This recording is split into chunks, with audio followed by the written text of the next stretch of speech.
Hello, this is the False God. This is my first ever YouTube video, and this will be my first game of Dominions 5 Warriors of the Faith multiplayer that we are recording today. I do have some single player experience, although in the context of a game sort of as deep and rich as this one is, it's fairly minimal. I've finished probably 4 or 5 games to completion. Uh, but before we dive into that, I would like to give a quick shout out to Lucid's Discord server for hosting this game, or at least putting the putting the game together, as well as Lucid and his other casters and the players of their new casting video series, which sort of encouraged me to create this video today and to join this first multiplayer game. As you can see, we've got a handful of mods on, and I'll go ahead and jump right into the game. I'm gonna go ahead and assume that the only way somebody could possibly find this channel is if I posted it in a Dominions 5 area, and that pretty much everybody should be relatively familiar with the game. So I'm not going to do a full nation background or anything, but I will go ahead and look at the god that I have. In this case, we are playing as early age Hinnom, and we have Mubi, the golden calf, from the movie Dogma. This is a pretty standard bless that God build that I found on the internet. We've got reinvigoration to help our troops keep moving, help our casters keep casting. MR, very valuable on our big giants to make sure that they don't get too crushed by magic. And then blood surge, obviously is essentially some very cheap stats given how often the giants, both the Melkort commanders and the Rephite warrior soldiers, are able to kill the opposition. And then we have 6 Dominion, no Order Turmoil, 3 Productivity, 3 Heat, and we are a Heat 2 nation, so it's really only 1 off for us. 3 Growth, 3 Luck, and 3 Magic. For this game, I did not elect to do the 2 Growth, Hope for a Throne strategy. I also did want the full 3 Luck, as Hinnom has excellent heroes, and then 3 Magic just sort of helps. We have very expensive researchers, so they don't benefit from it in the same way that like a Jotunheim Veti does, but we're going to have potentially fewer of them just due to the cost, so every little bit is going to help, and we love our research. Okay, with that, we'll go ahead and jump in. We're going to do the first turn or pair of turns that I have recorded. Unfortunately, I was traveling during the first several turns of this game, so we're going to be jumping in on turn 10. So I'd like to go ahead and start with sort of a review of how we're doing, and then we'll do our neighbors, and then we'll swing around to this particular turn. So we've had pretty excellent expansion, I think, for a multiplayer game, particularly a scales build.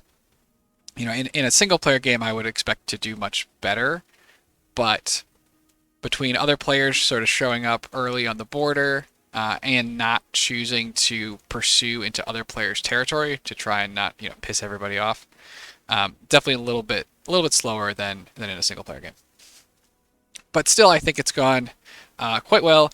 We have a perfect eastern border, although we'll be trading away Miradon, Province 79 here to Marverni as part of a NAP agreement. They're going to give us some gold. Ultimately, the gold isn't worth what we're losing in the province, but I have designs on some of these other neighbors, and any NAP I can get is going to help protect my sort of exposed flank and turn it into a not exposed flank. So I think that that's diplomatically worth it, even if it is a pretty nice province. There weren't any really bad provinces to give them. Everything on this border is 10,000 plus. To the south, with Machaca, we also had, have fully secured the contested border. We did bump Machaca, I think, for this farmland, and I sent them a message to, say we were sorry for killing their elephants and their soldiers, and we were looking for a nap, but they have not gotten back to me. So I don't know if they just forgot or if they're sort of looking at me with malicious intent. But in any event, we have a nice border here. To our north, we have one of the pieces. We're going to go take the second one and then look at the third one. My understanding from the diplomatic news I've heard is that this is Lanka and that they are not expanding well, which is somewhat evidenced by this 20 stack still being here. I mean, heavy cav, I guess Lanka doesn't have a lot of protection, so they maybe don't love heavy cav, but this is not a hard province. And then finally, our western border is our worst border. The monkeys Kailasa took a great white bull, and I believe their turns were something like, turn 3, turn 4, turn 5. And so they kind of marched right into what I would really consider to be my core 9 provinces. It's not your cap circle. I don't know, maybe there's a cap square. And this has sort of earned them my enmity. Once they did this, I started looking into how we were going to either recapture this territory or look for a larger war. And the first issue I had is I didn't reach out to them. So I think if I had been able to more easily take some of these other border ones, I would have reached out and said, hey, let's get a nap and I want this back. But this province had 100+ units on it, including elephants. And so at the time they took this, they had this one, this one, this one, and I wasn't sure that I was going to get this. And I didn't want to have no provinces on this border.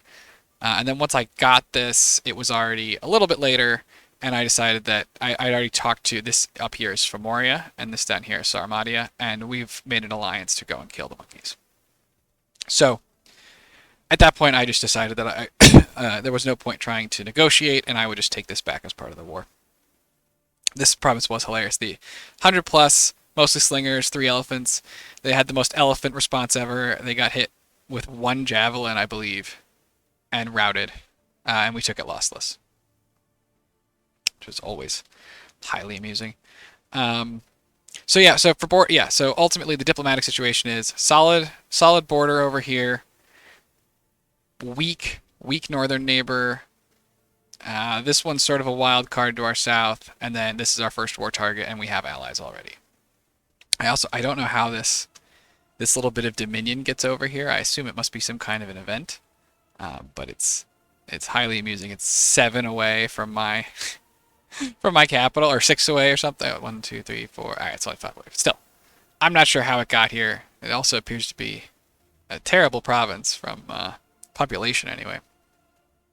But that's the basic diplomatic situation. This turn we expanded. We attempted to expand twice. Our first one is against some heavy infantry, and this is the basic script that I've been using throughout. We've got our light infantry with their javelins on one side, and they're going to hold and fire. And then we have chariots with swordsmen, and the swordsmen are here to sort of help HP anchor the chariot so they don't rout. And in this case, we have the prophet doing Sermon of Courage, and then he's going to start word of stoning them. So we get some, hit them with a smite, chuck some javelins, and then they pretty much are going to get run over by the cavalry here. I know these cavalry fall off first players, but they are very good against independents. If we look at their XP and their kill counts, this guy's at 23. This guy is at 25. They're quite good at this. And then these slingers are going to rout. You can see there's a route there. So I don't even think we get to them. I think they break, staring down the barrel of getting run over. And then these guys decide they're going to go after these instead. So that's a nice lossless expansion. We had, however, against some troglodytes, this is our first failed expansion. And I don't know if I perhaps misscripted. I sent everybody forwards, and then they all chucked their javelins. And the javelins do some good damage, 13, 19, 20. But then they don't start trampling right away. And these trogs come in and just start to chew up my chariots. And the other soldiers they can find as well. So we actually lose this one. We're going to kill, I think, one more trog here. The commander gives him a nice whopping. But so this, and the commander's going to die. He's a brave boy. He's going to step forward and just get squished. So this is unfortunate. This was our first loss of expansion, and this is more than we've lost for the entirety of expansion. So that's just sort of that's unfortunate, but maybe in perspective how we're doing with the rest of it. We have a message from Sorrow. This is talking about our plan to get an app 3 and take out Kailasa.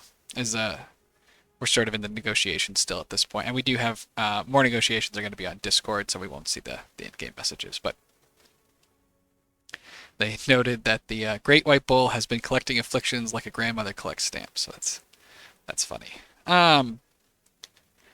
We got some random gold, which is nice. I think that sort of I'm currently the live turn is turn 13 going into 14.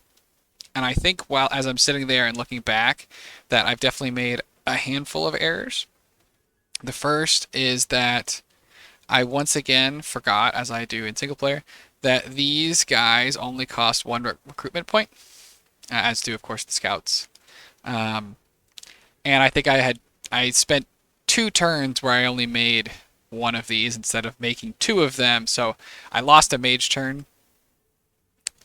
Somewhere in these first couple turns, which is unfortunate. And as part of that, excuse me, part of that, as well as I think I've site searched a little bit too much early on. I have 1, 2, 3, 4 mages out site searching, and I have 1 guy researching. And so our research is going absolutely nowhere fast. I think that's also problematic. And I think that in retrospect, I also made this bail a little bit early, perhaps. I think in retrospect, right, this bail could have been 2 researchers. I could have had 1 more researcher, and I could have had 4 people researching, and that would have given me some technology for the first war. Instead, we're gonna end up going into our first war with basically nothing, except well, we had magic, so we have lots of 1s, but we have no 2s. We have no real quick way to get any. With that said, we're going to continue our expansion. We're going to take these barbarians out. We're going to go ahead and then look to move up, take out the rest. We've sort of cordoned off, a number of provinces. So while we don't have them technically yet, hopefully we're gonna go ahead and pick them up. We're gonna take these barbarians as well. This is a somewhat riskier attack. I'm almost certain that we can win. Well, even when I did it, I was certain we would win. Just the question is how many losses are we going to take? Because these guys can absolutely get chopped up by barbarians with their big 2-handed weapons. But they can alternatively, the javelins can just rout them because they don't wear helmets or have shields. So it's sort of a toss-up. But that's going to go ahead and expand that way as well. And so that is our first... That's the first, so it's turn 10, but this is the first turn. I'm jumping into commentary. I don't have the previous turns because I did not know how to save them. So, that's we're learning. I'm going to be learning multiplayer Dominions. I'm going to be learning how to use the back end of Dominions as well as learning how to record these videos. This is like my 5th attempt after realizing the last one had too much static. So, hopefully that gets a little bit easier. And we're going to go ahead and end this video here and go into, we'll probably do the next couple turns as one video. So see you on the next couple turns.